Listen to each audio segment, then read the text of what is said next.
Molinism holds that logically prior to God's decree of a world, God knows what various creatures would do in various circumstances in which He might place them and how they would freely react.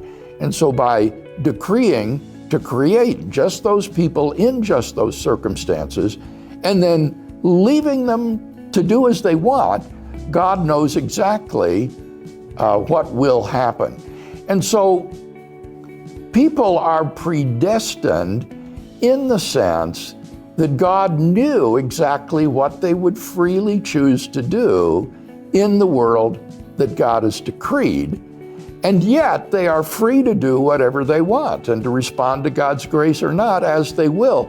So it's been rightly said that on Molinism, it's up to God whether we find ourselves in a world in which we are predestined, but it is up to us whether we are predestined in the world in which we find ourselves.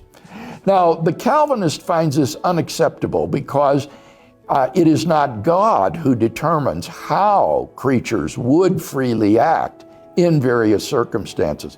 The Calvinist insists that an absolutely sovereign God must Himself determine how creatures would act in various circumstances. And so God unilaterally determines to create these creatures and these circumstances, and He determines what they will do in those circumstances so that everything is foreordained and predestined by a kind of unilateral divine determinism, which is incompatible with the libertarian free will that the Molinist is so anxious to affirm.